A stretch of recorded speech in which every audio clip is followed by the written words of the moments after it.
Kalau belum subscribe juga segera ya, supaya kita bisa terus mengikuti channel ini dan sehingga channel ini bisa jadi berkat dalam hidupmu. Kembalikan semua kemuliaan bagi Tuhan. Kurasakan hadirat-Mu. Sekalipun Kau bertata di sebelah kanan Allah Bapa, Engkau selalu dekat umat-Mu saat mereka berdoa. Engkau maha hadir ya Tuhan, dan Engkau tinggal di dalam hati orang-orang yang percaya kepadamu. Kami punya seorang sahabat yang sudah masuk dalam kekekalan, Yesus yang naik ke sorga, yang sekarang bertata di sana, senantiasa mendoakan anak-anaknya di dunia. Kami punya seorang pengantara yang tiada duanya, imam besar perjanjian baru, yang kekal selama-lamanya. Segala pergumulan kami dan pengharapan kami bawa ke kaki-Mu. Kami percaya akan ada terobosan baru, karena yang berdoa bagi kami dari sorga adalah Yesus Kristus Tuhan dan Juru Selamat. Terima kasih Tuhan, sampaikan sabda-Mu, sembunyikan hamba-Mu di balik salib-Mu. Dalam nama Yesus, amin. Puji Tuhan, kita berikan tepuk tangan untuk Roh Kudus. Saya punya seorang sahabat yang selalu bersama dengan saya, Allah Roh Kudus namanya. Dan kita juga punya seorang pengantara, perwakilan di sorga sana, imam besar kita yang duduk di sebelah kanan Allah Bapa, yang masuk hadirat Allah untuk kita. Dia telah bangkit setelah dia mati, dan lalu dia naik ke sorga for you and me. Saya ajak kita sama-sama membuka kitab Ibrani. Ibrani pasal 7 ayat 22 sampai 28. Saya kasih judul renungan saat teduh bersama hari ini, Yesus pendoa syafaatku di sorga. Siapa bilang Yesus pensiun dini? Dia naik ke sorga itu masih ada satu lagi ministry atau pelayanan yang Tuhan jalankan langsung dari tahta kerajaan Allah. Mari kita baca dulu ayatnya. Demikian pula Yesus adalah jaminan dari suatu perjanjian yang lebih kuat. Dan dalam jumlah yang besar, mereka telah menjadi imam. Karena mereka dicegah oleh maut untuk tetap menjabat imam. Tetapi karena ia tetap selama-lamanya, imamatnya tidak dapat beralih kepada orang lain. Kitab Ibrani dibilang susah, ya susah. Tapi mudah kalau kita memikirkan Yesus waktu kita membacanya. Kitab Ibrani ini tentang korban, tentang domba sembelihan, tentang imamat, sesuatu yang cukup asing bagi kita-kita yang tidak hidup di zaman Israel. Tapi ini juga firman yang penuh dengan kekayaan, makanya saya jabarkan. Saya kasih judul tadi, Yesus pendoa syafaatku di sorga, karena kita ini kan cenderung, misalnya sama pendeta yang kita percaya, gembala sidang atau pemimpin rohaninya, koh, atau pak, atau pastor, doakan aku ya. Sekaligus ada orang yang gak sungkan berkata, titip doa. Ayo siapa yang pernah gitu? Saya juga pernah, bisa angkat tangan yang pernah titip doa. Boleh sih, gak apa-apa. Tapi titip doa sama manusia itu ada batasnya. Saya ingin Anda dan saya memahami hari ini sebuah kebenaran yang luar biasa, yang jarang dikhotbahkan. Pelayanan Yesus yang sampai hari ini tetap beliau jalankan dari sorga adalah dia berdoa bagi anak-anaknya di dunia. Hah? Yesus berdoa? Gimana? Maksudnya melipat tangan, tutup mata gitu? Bukan, berdoa di situ itu, Yesus itu berdialog dengan Allah Bapa untuk kita. Yesus duduk di sebelah kanan Allah Bapa itu bukan duduk bertata dan pengangguran. Masih ada misi yang belum selesai, yaitu hidupmu dan hidupku. Yang dimaksudkan berdoa itu tidak selalu postur doa tradisional, berlutut, seperti gambar Yesus sembahyang di Getsemani, melipat tangan, lalu peluh darah. Tapi Yesus itu mewakili kita. Ada seorang sahabat kita yang sempurna, yang sudah masuk dalam kekekalan, yang mempersiapkan jalan untuk kita. Bukan hanya dalam kekekalan atau di dalam akhirat, tapi dia mempersiapkan jalan bagi Anda dan saya di hidup ini juga. Saya jelaskan coba ayat 22 ya. Demikian pula Yesus adalah jaminan dari suatu perjanjian yang lebih kuat. Yesus itu jaminan yang lebih kuat. Yesus itu perjanjian covenant yang lebih solid. Punya Yesus satu aja cukup. Punya Yesus sudah lebih dari cukup. Makanya orang-orang Kristen tidak perlu berdoa kepada orang-orang kudus yang sudah mati. Karena hal itu lemah sekali. Kalau mereka bisa tolong kita, mereka pasti sudah gak meninggal dunia. Loh, Yesus juga meninggal dunia, tapi bangkit pada hari ketiga. Dia mati karena dosa kita. Manusia sesuci-suci apapun dia, termasuk jikalau dia adalah boksu atau pendeta, hamba Tuhan sekalipun diurapi luar biasa, dia tetap orang berdosa awal mulanya. Dia hanya mengalami kemenangan kalau dia bersandar pada Yesus. Kalau Yesus gak perlu bersandar sama siapa-siapa. Dialah akhirat atau akhir kata. Yesus gak perlu bergantung sama orang. Kalau kita perlu pakai darah Yesus untuk usir setan, setan lihat Yesus langsung lari terbirit-birit. Yesus gak perlu sebut nama siapa-siapa. Dialah nama yang mulia itu. Makanya itu kalau kita berdoa kepada orang kudus yang sudah mati, itu kita masuk dalam perjanjian yang super lemah. Kalau mereka bisa nolong kita kan, mereka gak meninggal dunia. Kuburannya kan kosong hari ini. Kuburan kosong kan hanya satu, Yesus Kristus Tuhan kita. Yang percaya kasih tepuk tangan untuk Tuhan. Itulah sebabnya orang-orang Kristen juga tidak perlu sembayang kepada benda atau barang. Apalagi buatan tangan manusia. Itu benda mati. Yang ada nafasnya aja, yang mati aja gak boleh didoain kok. Gak boleh kita berdoa kepadanya. Kalau suatu hari saya meninggal, jangan doa pakai nama saya, gak mempan. Jangan doa kepada saya gak bisa menolongmu, saya sudah bersama dengan Tuhan. Yesus itu adalah jaminan yang lebih kuat, perjanjian yang lebih kekal, yang lebih solid. Punya satu Yesus saja sudah cukup. Katakan kanan kirinya, Yesus cukup bagiku. Iya, tapi kan kadang-kadang Yesus gak mau dengar kita ya kan. Jadi karena itu kita perlu melalui murid-muridnya kali, atau kita perlu melalui ibunya, atau kita perlu melalui kerabatnya, atau kita melalui siapalah. Kalau kita itu mau berdoa kepada Tuhan Yesus, harus taruh percaya, bukan taruh curiga. Yesus itu baiknya luar biasa. Orang paling baik di dunia kalau side by side, kalau kita bandingkan apple to apple, langsung kita perhadapkan orang itu kayak orang jahat. Orang baik terbaik di dunia ini kalau dibandingkan sama Tuhan Yesus itu dia kayak orang jahat. Kenapa kita masih perlu Yesus plus? Kalau kita curiga Yesus gak akan dengar doa kita, berarti kita mendengarkan setan. Bagi saya, Yesus cukup. Dan kalau saya bisa punya iman kayak gitu, apapun saya bisa hadapi. Karena aku dapat menanggung segala perkara dalam Dia yang memberiku kekuatan. Kalau Yesus kekuatanmu, kita bisa menanggung segala sesuatu. Dan kalau iman kita sama Yesus itu cukup, itu iman biji sesawi. Dia tidak bengkok atau tidak membelot ke kanan kiri. Iman itu gak usah besar, tapi alamatnya harus tepat. Kalau Yesus saja titik, tidak plus, bukan Yesus koma. Mujizat pasti akan terjadi. Karena orang itu bergantung sama Tuhan, Tuhan tidak akan mengecewakan. Kasih tepuk tangan untuk Tuhan Yesus. Ayat 23, dan dalam jumlah yang besar mereka telah menjadi imam. Karena mereka dicegah oleh maut untuk tetap menjabat imam. Siapakah mereka ini dalam jumlah besar menjadi imam? Tokoh-tokoh Alkitab, Musa, Elia sih nggak mati, tetapi tetap kan nggak ada di sini. Dia meninggalkan dunia, tidak lewat kematian. Tapi kalau kita baca perjanjian lama, ada banyak imam-imam besar. Harunlah, siapa.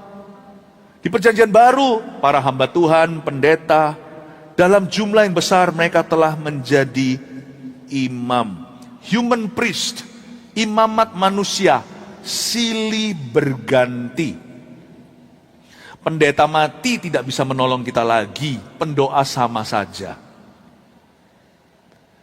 Jadi siapa gembala agung kita?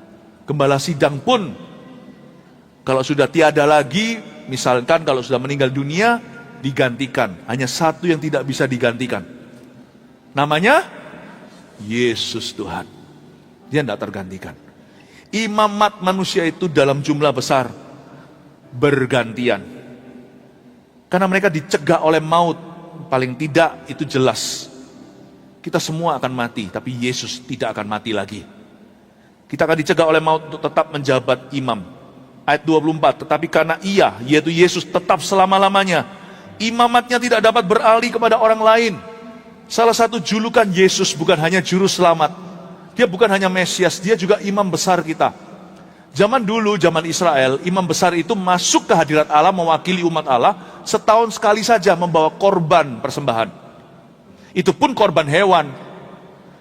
Dan imam-imam manusia di perjanjian lama dengan sistem pengorbanan, mereka waktu masuk, pertama-tama mereka harus mengorbankan hewan itu untuk dosa mereka dulu sebelum mereka bisa bersyafaat untuk umat.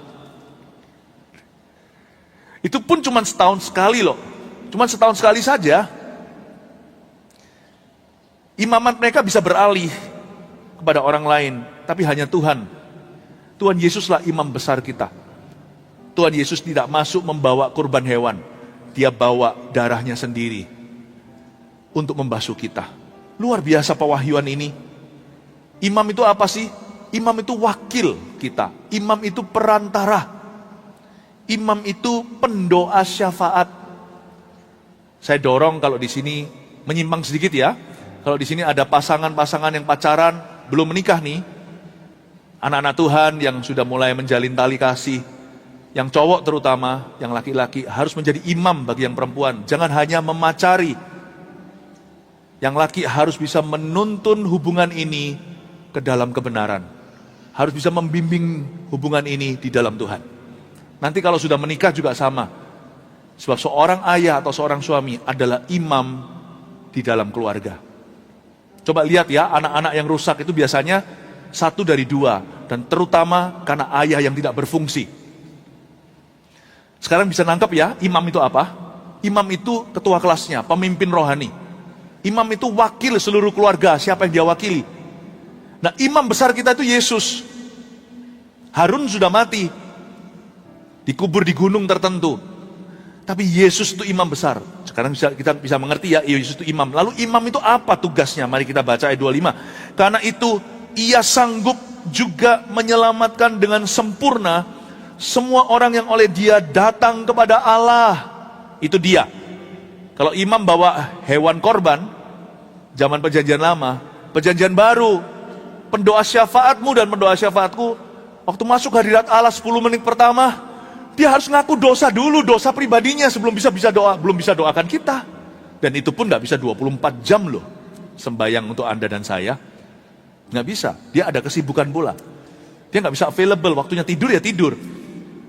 Kalau enggak dia jatuh sakit. Manusia tetap perlu istirahat, tapi Yesus tidak pernah terlelap. Hanya Yesus yang bisa menyelamatkan kita dengan sempurna, artinya He is perfect. Sebab ia hidup senantiasa untuk menjadi pengantara mereka. Inilah cikal bakal judul saya, Yesus pendoa syafaatku di sorga. Sebab ia hidup, ini Yesus ya, Yesus hidup senantiasa untuk menjadi pengantara mereka. Katakan pengantara mereka. Dalam bahasa Inggrisnya, bunyinya begini, for he lives forever to be their intercessor. Luar biasa, lu merinding saya. For he lives forever to intercede for them. Karena dia hidup selama-lamanya, tidak terlelap, tidak tertidur, tidak pernah lengah. Dia hidup selama-lamanya untuk bersyafaat bagi anak-anaknya. Yesus itu sekarang 24 jam sehari, 7 hari seminggu, 365 hari setahun berdoa untukmu. Semua yang beliau katakan bersama dengan Bapa di dalam musyawarah Allah Tritunggal itu semua about you. Yesus gak pensiun ketika naik ke sorga lalu ongkang-ongkang kaki menunggu kedatangannya kedua kali. Masih ada satu heavenly ministry atau pelayanan sorgawi yang Yesus jalankan hingga hari ini. Di sorga gak ada yang namanya waktu seperti di dunia. Andai kata ada, maka di sorga 24 jam sehari. Yesus ngobrol sama Bapa hanya tentang detil-detil hidupmu dan masa depanmu. Haleluya. Yang bangga, yang terharu, yang bersyukur, beri tepuk tangan untuk Tuhan Yesus. Kiranya apa yang Tuhan bicarakan dengan bala tentara malaikatnya di sorga, Bangun rumah, buat acara, event-event, atau Tuhan kasih mereka delegasi tugas-tugas.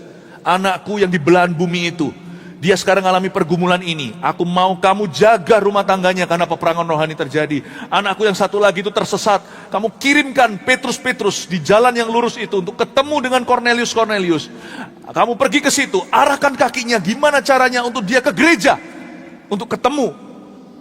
Kamu masuk ke mimpi orang itu seperti masuk ke mimpi Yusuf, memberitahukan kepadanya mimpi, masuk ke mimpi orang Majus, memberitahukan harus pakai rute yang berbeda. Kamu beritahukan untuk telepon temannya, karena temannya itu tersesat jalan.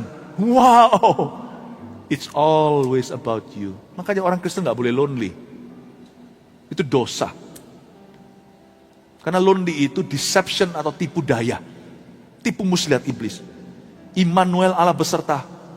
Sehari-hari Yesus di sorga itu mikirnya just you and me, Anda dan saya. Dia hidup senantiasa menjadi pengantaramu. Kan Yesus sudah mati di Kalvari, pengantara apa lagi? Loh, masuk ke sorga sudah pasti kalau kita percaya pada Tuhan. Tapi kan dari sorga ke sini, dari hari ini sampai nanti kita mati atau sampai Tuhan datang kembali, kan masih ada fase-fase hidup kita. Itu dia tetap adalah pengantara kita. Pastor Philip, kalau gitu kita nggak perlu doa dong. Kalau Yesus sudah doa untuk kita kan, ngapain kita doa ya kan?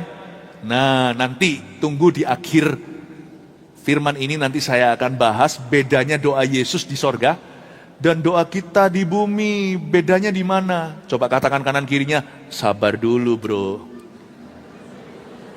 Amin. Ayat 26 ya. Sebab imam besar yang demikian yang kita perlukan, yaitu yang saleh, tanpa salah, tanpa noda, yang terpisah dari orang-orang berdosa, dan lebih tinggi daripada tingkat-tingkat sorga. Imam besar yang kayak begini yang saya butuhkan. Yesuslah yang saya perlukan. Saya bicara begini pun, saya pun harus ngalah sebagai gembala sidangmu.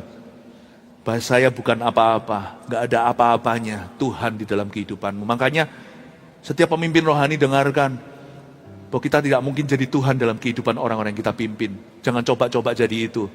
Biar mereka menyembah Tuhan, biar mereka mengagumi Tuhan.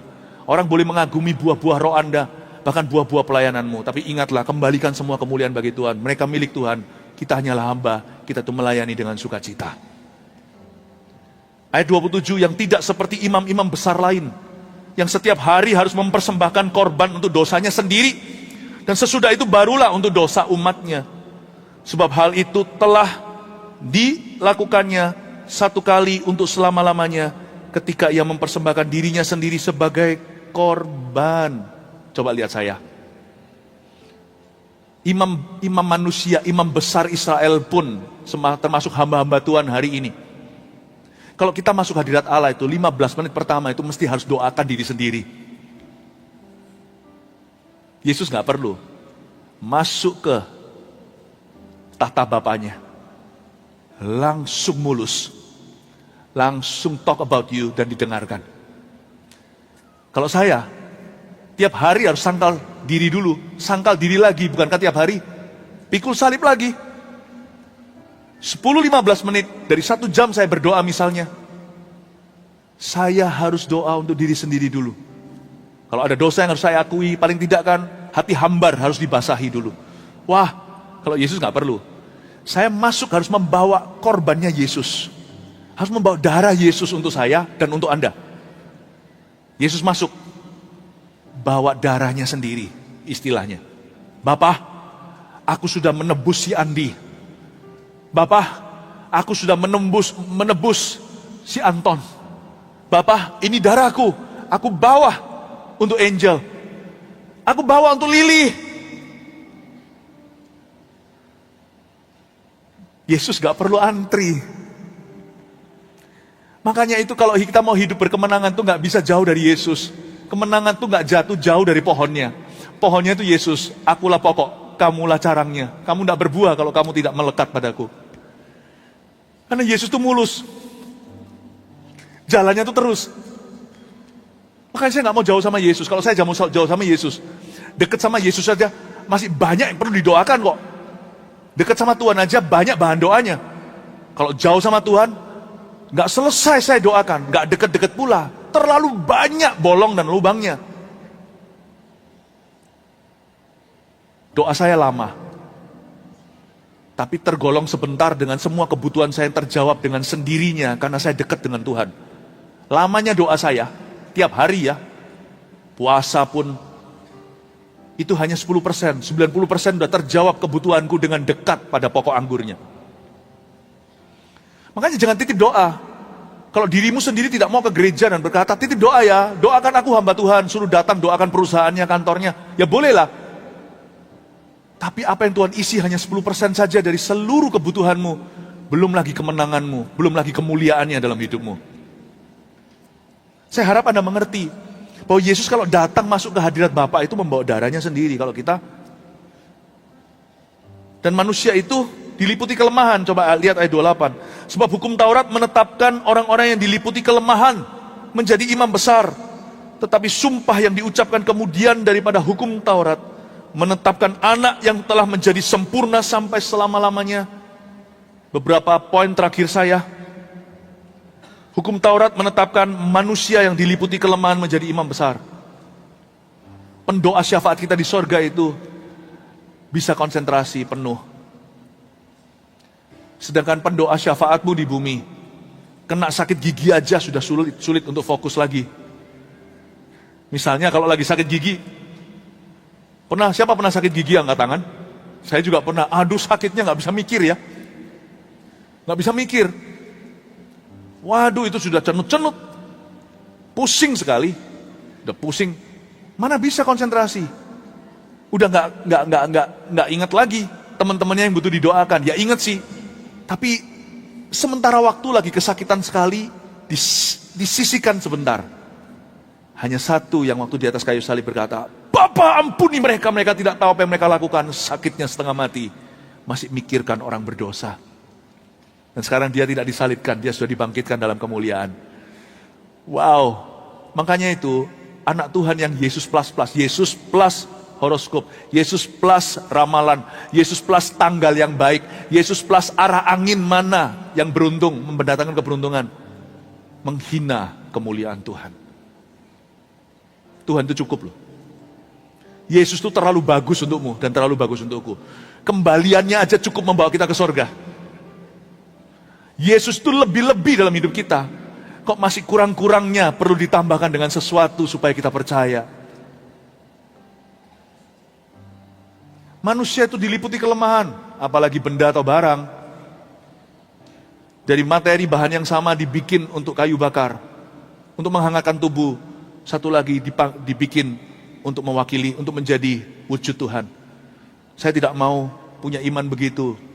Saya tidak akan hakimi orang lain, tapi saya tahu apa yang betul, saya kenal apa yang benar.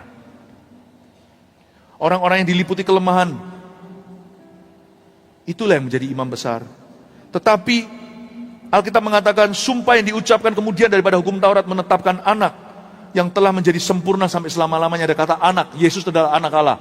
Anak Allah, Yesus namanya, menyembuhkan, menyucikan. Dia telah mati, tebus dosaku, kubur kosong membuktikan dia hidup. Sebab dia hidup, ada hari esok. Sebab dia hidup, ku tak gentar, karena ku tahu dia pegang hari esok. Hidup jadi berarti sebab dia hidup. Anak Allah, Yesus namanya, yang menetapkan anak yang telah menjadi sempurna sampai selama-lamanya. Begini ya, kenapa saya nggak takut mati. Prosesnya mungkin saya bisa dak-dikduk, tapi kematian itu sendiri tiada sengatnya. Mau tahu kenapa? Saya kenal orang dalamnya surga.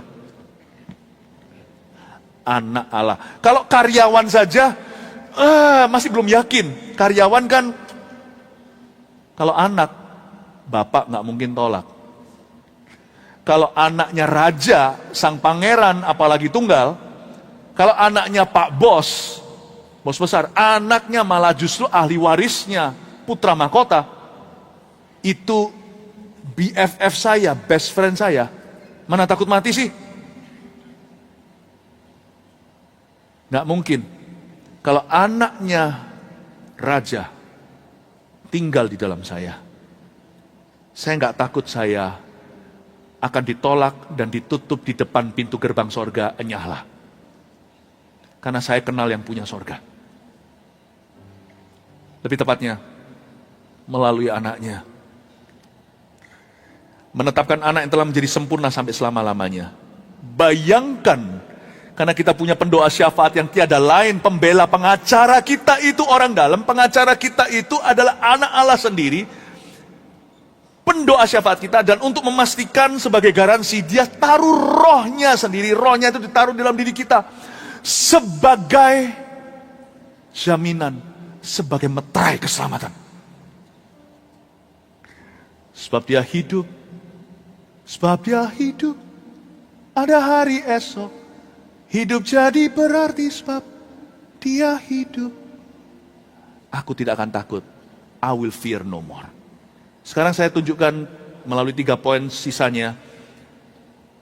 Apa bedanya doa kita dan doa Yesus? Kalau Yesus sudah doa bagi kita, kan ngapain kita doa di dunia, ya kan? Bedanya doa di sorga, di bumi beda di sini. Kalau doa di sorga itu sudah kelihatan Bapak. Kalau di sini kan dengan iman. Makanya doa di sini dianjurkan kita merem, kita tutup mata, kita konsentrasi. Tapi Yesus sudah berada di samping kanan Allah Bapa. Itulah sebabnya doa Yesus itu mempan. Doa kita harus dengan iman. Saya ajak kita untuk mengerti 3 poin ini, untuk kita memahami tipe-tipe doa sebelum kita sebentar lagi akan berdoa dan saya akan mendoakan Anda. 1. Yesus berdoa di sorga untuk apa yang di luar kendali dunia. Pernahkah Anda berdoa supaya ada oksigen besok pagi? Nggak ada ya? Ada hal-hal yang kita nggak doakan, Yesus sudah sediakan. Jangan anggap kebetulan, itu semua disiapkan oleh Tuhan dari kemurahannya, langsung dari tahta. Kenapa sampai sekarang belum terjadi perang dunia yang ketiga? Meskipun dunia ini seringkali miris-miris dan sudah nyerempet-nyerempet ke sana. Udah seperti nyaris-nyaris. Pernahkah kita doakan setiap hari untuk setiap politikus di seluruh bumi? Kita doakan PBB, doakan semuanya, enggak pernah. Karena itu di luar ranah kita. Semua yang di ranah kedaulatan Allah itu dalam doa Yesus, itu bukan dalam ruang doamu. Terlalu besar bagimu, terlalu besar bagiku. Dan kita harus tahu dulu, semua histori sejarah clock atau di jam dinding dunia, bahkan semua kejadian, semuanya itu Tuhan dari sorga mendoakan anak-anaknya supaya semua itu mendatangkan kebaikan untuk kita. Semua itu arah anginnya adalah anak-anak Tuhan. Meskipun dunia bisa protes dan tidak percaya, tapi sebagai orang beriman kita harus yakin bahwa Yesus berdoa dari sorga bersyafaat untuk kita. Semua kejadian besar kecil di dunia diarahkan untuk memberkati kita. Diarahkan, ditujukan untuk mendatangkan rencana dan kerajaan Allah atas hidup Anda dan saya. Siapa yang bersyukur punya Allah yang begitu, berikan tepuk tangan untuk dia. The world history, sejarah dunia, Yesus doakan dan syafaatkan dari sorga. Tidak ada kebetulan dan kecelakaan. Satu hal yang buruk maupun yang baik, Roma 8 katakan, untuk mendatangkan kebaikan, ujungnya adalah the gospel preach. Injil diberitakan sampai ke ujung bumi, sampai pada akhirnya. Itu tugas Yesus, terlalu besar bagi siapapun di atas muka bumi yang punya interest sendiri-sendiri, bahkan setiap negara punya interestnya sendiri, punya kepentingan. Yesus yang mendoakan, He's got the whole world in His hand. Dia pegang seluruh dunia di tangannya. Puji Tuhan, katakan kepada kanan kirinya, puji Tuhan kita nggak perlu doa untuk oksigen nanti malam. Sudah included, sudah inklusif dari kemurahan Tuhan. 2, kalau gitu kita nggak perlu berdoa dong. Perlu kita berdoa dalam nama Yesus untuk apa yang kita sadari. Ini dia. Kalau kedaulatan itu wilayahnya Allah, pengetahuan wilayah kita.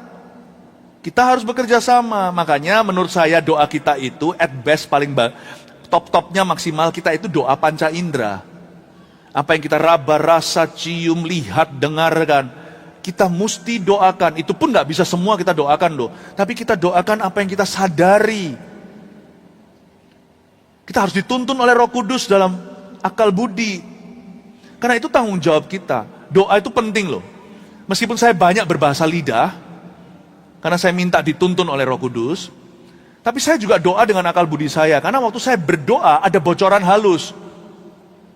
Kalau saya berdoa dalam bahasa roh misalnya, lalu saya nantinya berdoa dalam bahasa Indonesia atau sebaliknya. Waktu saya berdoa, itu ada tafsiran-tafsiran terjemahan yang muncul dalam doa saya. Muncul kalimat-kalimat yang setelah saya doakan, saya bisa merekod saya tadi doa apa, sehingga saya tahu kapan akan dijawab oleh Tuhan. Sudah atau belum. Bahkan ada kalimat-kalimat yang jadi pegangan untuk saya menantikan janji Tuhan dari doa saya sendiri. Makanya penting untuk doa akal budi. Doa panca indera itu bagian kita. Karena kita harus berdoa dalam nama Yesus. Jangan lupa dalam nama siapa. Perangkonya jangan salah. Tombol send-nya itu hanya satu nama. Di bawah kolong langit, jalan ke sorga cuma satu, yaitu Yesus Kristus Tuhan kita. Kita berdoa dalam nama Yesus untuk apa yang kita sadari. 3, ini saya suka sekali yang ini. Ada satu tipe doa, bahkan tidak semua gereja terbuka kepadanya. Ini bukan keharusan, tapi sebagai kehausan. Saya sih mau, jangan ambil ini, apalagi saya masih di sisi tidak sempurna, yaitu di sisi bumi. Di sisi bumi itu saya nggak tahu hati manusia, saya bahkan nggak tahu hati saya sendiri. Saya juga tidak tahu masa depan saya tidak bisa menebak apa-apa. Karena itu, yang nomor 3, libatkan Roh Kudus dan ada satu karunia. Roh Kudus berdoa melalui kita dengan bahasa roh. Untuk tuntunan yang masih rahasia. Ini berhubungan dengan a spirit-led life. Kehidupan yang dipenuhi dan dipimpin oleh Roh Kudus. Ini berguna sekali. Kalau kita berdoa di dalam bahasa roh, kita sedang berdoa dalam bahasa dunianya ya.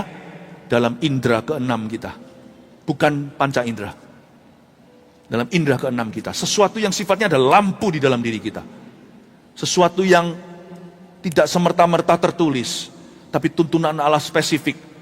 Di dalam koridor firman yang kita ketahui sebagai kebenaran. Kalau orang lain punya suami jangan diambil lah, gak usah minta tuntunan, udah jelas sekali jangan berzina. Tetapi dalam pernikahan ada banyak hal yang membutuhkan hikmat Tuhan.